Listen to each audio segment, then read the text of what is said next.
பாம்பனில் கட்டப்பட்டுள்ள புதிய பாலம் வழியாக வரும் அக்டோபர் 1ஆம் தேதியிலிருந்து ராமேஸ்வரத்திற்கு ரயில் சேவை தொடங்கும் என தென்னக ரயில்வே பொது மேலாளர் RN சிங் செய்திக்குறிப்பில் கூறியுள்ளார். பாலத்தின் நடுப்பகுதியில் அமையவுள்ள செங்குத்து தூக்கு பாலம் பொருத்தும் பணி நடைபெற்று வரும் நிலையில் கடந்த ஒரு வார காலமாக சரக்கு ரயில் மற்றும் பயணிகள் ரயிலை குறிப்பிட்ட தூரம் இயக்கி தண்டவாளத்தின் அதிர்வுகளை ரயில்வே அதிகாரிகள் சோதனை நடத்தி வருகின்றனர். உளுந்தூர்பேட்டையில் பெண் ஒருவர் முப்பட்டில் வைத்திருந்த 1,36,000 ரூபாயை திருடிச் சென்ற நபர்களை CCTV காட்சி அடிப்படையில் போலீசார் தேடி வருகின்றனர். சமுத்திரம் என்ற பெண் வங்கியில் இருந்து எடுத்த பணத்தை முப்பட்டின் சீட்டிற்கு கீழே வைத்துவிட்டு தனியார் பள்ளியில் படிக்கும் தனது பிள்ளைகளை அழைத்து வருவதற்காக பள்ளி முன்பு நிறுத்தி வைத்துள்ளதாக தெரிகிறது. சமுத்திரத்தை நோட்டமிட்டபடி பின்தொடர்ந்து வந்தவர்கள் பணத்தை கொள்ளையடித்துவிட்டு 2 வீலரில் தப்பியதாக போலீசார் தெரிவித்தனர். அரியலூர் பேருந்து நிலையத்தில் 7 புதிய பேருந்துகளின் பயன்பாட்டை போக்குவரத்து துறை அமைச்சர் சிவசங்கர் தொடங்கி வைத்தார். தொடர்ந்து அமைச்சர் சிவசங்கர், மாவட்ட ஆட்சியர் ரத்னசாமி, அரியலூர், ஜெயங்கொண்டம் சட்டமன்ற உறுப்பினர்கள் உள்ளிட்டோர் பேருந்தில் சிறிது தூரம் பயணம் செய்தனர். அப்போது பேருந்து நடத்துனரை அழைத்த அமைச்சர் சிவசங்கர் 500 ரூபாய் கொடுத்து பேருந்தில் உள்ள அனைவருக்கும் டிக்கெட் கொடுக்கும்படி கூறினார்.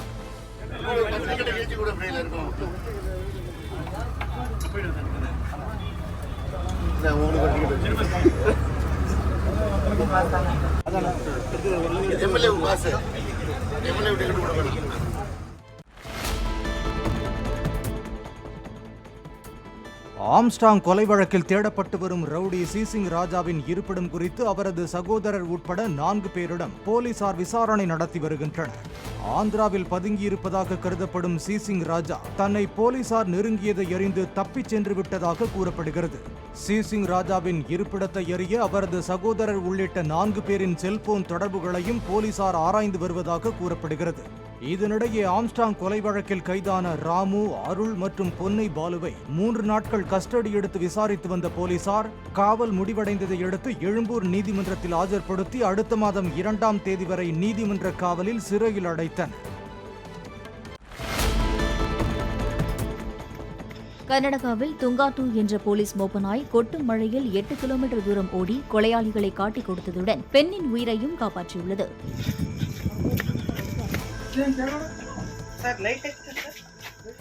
சந்தைப்பென்னூரில் உள்ள பெட்ரோல் பம்ப் அருகே சந்தோஷ் என்ற இளைஞர் கொல்லப்பட்டிருந்த நிலையில் டாபர்மேன் வகையைச் சேர்ந்த துங்காட்டு என்ற மோப்பனாய் வரவழைக்கப்பட்டு கொலையாளியை தேடிச் சென்றனர். சன்னபுரத்தில் ஒரு வீட்டின் அருகே மோப்பனாய் நின்ற நிலையில் அங்கு சென்று பார்த்த போலீசார் அப்பகுதியில் உள்ள வீடு ஒன்றில் பெண்ணை தாக்கும் சத்தம் கேட்டு உள்ளே சென்று விசாரித்தனர். அந்த வீட்டில் இருந்த ரங்கசாமி என்பவர் திருமணத்தை மீறிய உறவு இருப்பதாக எழுந்த சந்தேகத்தின் பேரில் சந்தோஷை கொன்றுவிட்டு மனைவியையும் கொல்ல முயற்சித்துக் கொண்டிருந்ததாக போலீசார் தெரிவித்தனர்.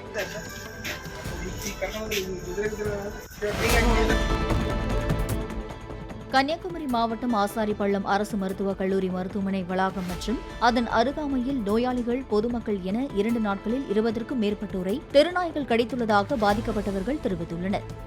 நேற்று எங்களுக்கு தெரிஞ்ச ஒரு 8-9 பேர் இந்த இடத்துக்குள்ளே கடிச்சிருக்கு. அதுக்கு முறை மெடிக்கல் காலேஜ் உள்ள போன பிறகு நாங்க எல்லா மக்களையும் கூப்பிட்டு சத்தம் போடக்குள்ள ஒவ்வொரு ஆளா கடிச்சிக்கிட்டு இருக்கு. இங்க வியாபாரத்துக்கு நிற்கும்போது அவியலையும் பார்க்கணும், நம்ம பொதுமக்களையும் பார்க்கணுன்ட்டு நாங்க விரட்டினோம். நேற்று யாருமே வரல. எவ்வளவு பேருக்கே சொல்லியிருக்கு. திருப்பூர் மாவட்டம் பல்லடம் அருகே அனுப்பட்டி பகுதியில் வண்டல் மண் எடுக்க அனுமதி பெற்றுவிட்டு கிராவல் மண் எடுக்கப்படுவதாக கிராம மக்கள் குற்றம் சாட்டினர். 285 நீர்நிலைகளில் களிமண் மற்றும் வண்டல் மண் இலவசமாக எடுத்துக்கொள்ள திருப்பூர் மாவட்ட ஆட்சியர் கிறிஸ்துதாஸ் அனுமதி வழங்கியிருந்தார். சிலர் கிராவல் மண் எடுத்து ஒரு லோடு 8000 ரூபாய் வரை விற்பதாக தாசில்தார் ஜீவாவிடம் மக்கள் புகார் தெரிவித்தனர். அதிகாரிகளிடம் பேசிக் கொண்டிருந்த போது திடீரென தங்கள் மீது தாக்குதல் நடத்த முயற்சி நடந்ததாக பொதுமக்கள் கூறினர்.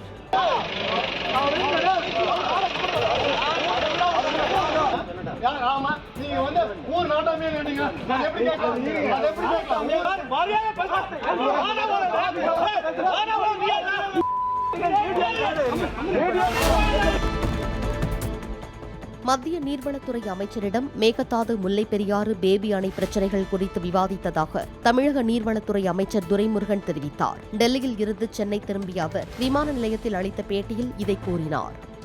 காவேரியில் மேகதாது பிரச்சனை இருக்கிறது, முல்லை பெரியாறிலே பேபி டேம் கட்டுக்கிற வேலை இருக்கிறது, தென்பெண்ணையில் வேலை இருக்கிறது. எல்லாவற்றையும் சுருக்கமாக அவர் அதை கேட்கிற அளவு நிலையில் இல்லை. சுருக்கமாக இந்த முன்கதை சுருக்கம் போடுவாங்க, நம்ம முன்கதை சுருக்கம் சொல்லிட்டு வரேன், அவ்வளோதான். பாஜக சட்டமன்ற உறுப்பினர் வானதி ஸ்ரீனிவாசன் குறித்து சமூக வலைதளங்கள் மற்றும் பொது வெளியில் அவதூறு பரப்பியதாக தொடரப்பட்ட வழக்கில் சென்னையைச் சேர்ந்த பாலசுப்ரமணிய ஆதித்தன் மற்றும் சங்கர நாராயணன் ஆகிய இருவர் குற்றவாளிகள் என்று சைதாப்பேட்டை நீதிமன்றம் தீர்ப்பளித்தது. 7 ஆண்டுகள் கழித்து அளிக்கப்பட்ட இந்த தீர்ப்பில் இருவருக்கும் தலா 10,000 ரூபாய் அபராதம் விதித்தும் அபராதம் செலுத்த தவறினால் 6 மாதம் சிறை தண்டனை வழங்கி உத்தரவு பிறப்பிக்கப்பட்டுள்ளது.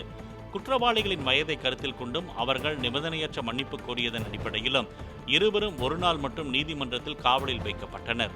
இந்த தீர்ப்பு இனிமே பெண்களை பற்றியும் பெண்கள் பொதுவெளியில வரும்போது அவங்க குடும்பத்தை பற்றியும் தவறா பேசுறவங்களுக்கு நிச்சயம் ஒரு நல்ல ஒரு பயத்தை உருவாக்கும். ஆவடியை அடுத்த திருநின்றவூரில் சிதலமடைந்த சாலையை பெண்கள் தங்களது சொந்த பணம் 15,000 ரூபாயை செலவிட்டு சீரமைக்கும் பணியில் ஈடுபட்டனர்.